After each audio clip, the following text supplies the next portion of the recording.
इंसान ज़ात पंहिंजे इर्तिक़ा जो सफ़र कीअं तय कयो, ज़िंदगीअ जो सफ़र, समाज तरक़ी कीअं कई, अॼु जे जेका इंसान जी जदीद शिकिल आहे, हुन जे समाज जी, हुन जे सक़ाफ़त जी, तहज़ीब जी, हथियारनि जी ईजाद जी जेका जदीद हिन वक़्तु सूरत हाल आहे, उन खां हटी करे असां उन दौर ते ॻाल्हाईंदासीं त सिंधू माथिरीअ में ॻोठाणियूं ज़रई सक़ाफ़तूं कॾहिं शुरू थियूं।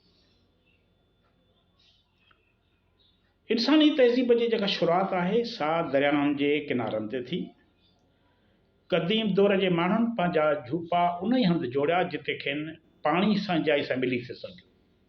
हाणे माना ॻोठाणी सक़ाफ़तूं, ॻोठ किथे था वॼनि जिते पाणी हुयो, छो जो अवाइल में अञा अहिड़ा औज़ार जुड़ी कीन सघिया जिन जे मदद सां खूह खोटे सघजनि या दरियाहनि मां वाह कढी, शाखूं कढी, बैराज कढी पाणी जो पुराव करे सघिजे। इन करे रहायशी ॻोठ या जेके शहर बाद में अॻिते हली ॻोठनि खां पोइ शहर ॿधण जो जा जेके मुनासिब हंध हुया उन दौर में, उहे हुया दरियाहनि ऐं ढंढुनि जा किनारा। दरियाही किनारनि भरिसां रहण करे पाणी ऐं खुराक जो मसइलो हल थी सघियो। न सिर्फ़ उते बनियूं खेड़े रेज करे ज़रायत खे तरक़ी वठाए सघिजे पई, पर गॾोगॾु जानवरनि जो चारो ऐं ॿिया हुनर ऐं कारीगरियूं पिणु उते ज़ोर वठी सघनि पियूं। बक़ौल इंसानी तारीख़ जे माहिर रॉबर्ट ब्रीफाल्ट जे त जॾहिं खाना बदोश इंसान चरागाहनि जे तलाश में एशिया जी वॾनि वॾनि दरियाहनि जे माथियुनि में पहुता ऐं खेनि मालूम थियो त हिते थोरी महिनत सां जानवरनि ऐं इंसाननि लाइ खुराक मुहैया थी सघे थी, त हिननि आवारा ज़िंदगी गुज़ारणु छॾे करे ज़रई ज़िंदगी, ज़रायत वारी ज़िंदगी इख़्तियार कई ऐं मुस्तक़िल हंधनि ते आबाद थिया। रॉबर्ट ब्रीफाल्ट चवे थो त सिंधु, गंगा, यांगसी, फिरात ऐं नील नदीअ जे गप चिक मां ई तहज़ीब जनम वरितो। छाजे करे जो हुनजी किनारे ते तहज़ीब हुई, जनम वरितो, यानी उन जे गप चिक मां तहज़ीब जनम, यानी अवाइल में तहज़ीब जो ॿूटो दरियाहनि जे किनारनि ते वधी वण थियो। दुनिया अंदरि 3 वॾे में वॾा दरिया सिंधु, दजला ऐं फिरात आहिनि, जिन जे किनारे ते तमंदुनी ज़िंदगी जी शुरूआत थी ऐं ज़रायत ज़ोर वरितो। दुनिया अंदरि सभ खां पहिरियां खेती करण जो हुनर अॼु खां 8000 साल अॻु सिंधु माथिरीअ जे रहवासियुनि ॻोल्हे लधो ऐं हिते ई शुरूआत में इंसानी तहज़ीब जो वण वधणु शुरू थियो। माहिर इन राय जा आहिनि त सिंधु माथिरी इन करे इंसानी तहज़ीब लाइ वधीक उसरण जी मौज़ू जॻह हुई, छो जो हिते जी आबहवा न घणी गर्म हुई ऐं न सख़्तु सर्द हुई, यानी विचोले क़िस्म जी हुई, ऐं सिंधु नदीअ जे वहक करे हिते खुराक जो को ॾुकर कोन हुयो। इन करे हितां जा रहवासी बि दुनिया जे भेट में सभ खां पहिरियां ज़रे ज़िंदगी ऐं ॻोठाणी रहाइश ॾांहुं माइल थिया। इहा हिन धरती ऐं हितां जे नदीअ जी सरसब्ज़ी ऐं ख़ुशहाली चइबी, जो हितां जा रहवासी ॿियनि क़ौमुनि खां घणो अॻिते निकिरी चुका हो। असां हिते प्रोफेसर माणक पिथावाला जो हवालो ॾींदासीं, जेको ईअं चवंदे नथो हॿके त सिंध खे रौनकदार ऐं भरियो भाॻियो बनाइण में सिंधु दरिया जो वॾो हथु आहे।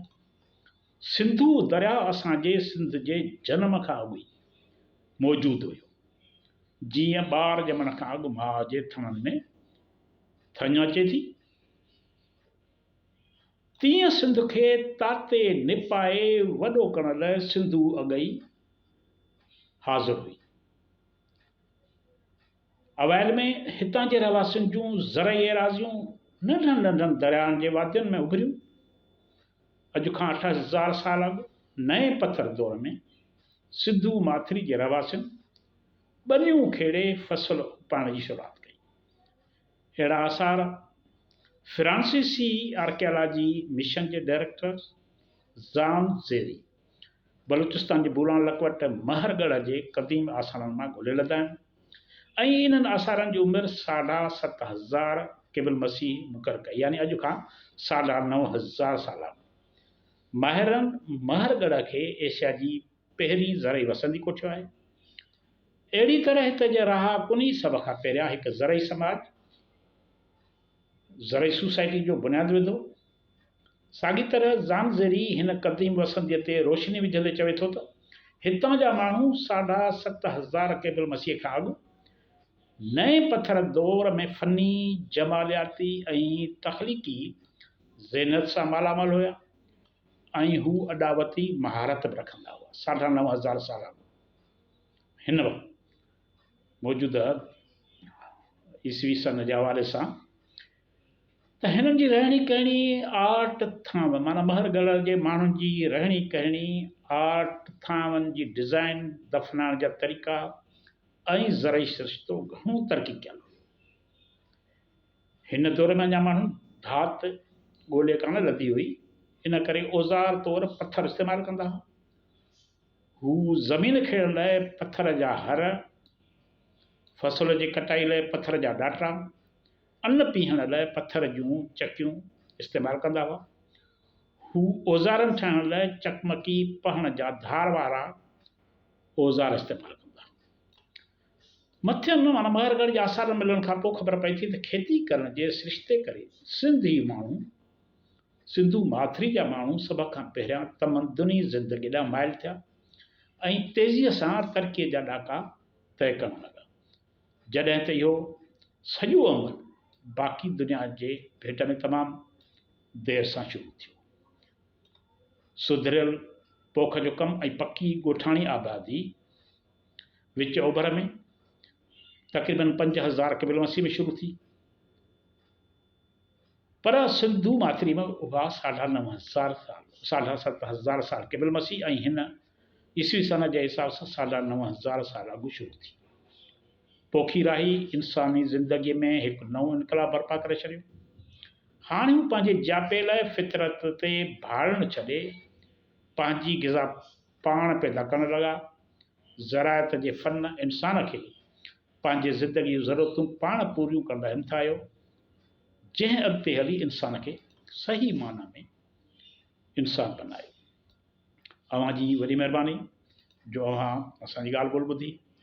ईंदड़ सिलसिले में असां हिन ई इंसानी समाज जी तरक़ी, सिंधू माथिरी में इंसानी समाज जी तरक़ी बाबति ईंदड़ सिलसिले में पाण अञा वधीक इन ते ॻाल्हाईंदासीं त फसलनि जी पोखाई खां पोइ बनियूं खेड़ण जा जेके जदीद तरीक़ा इस्तेमालु कया हुआ, उन खां पोइ सिंधी समाज में कहिड़ियूं कहिड़ियूं तब्दीलियूं आहियूं। वॾी महिरबानी।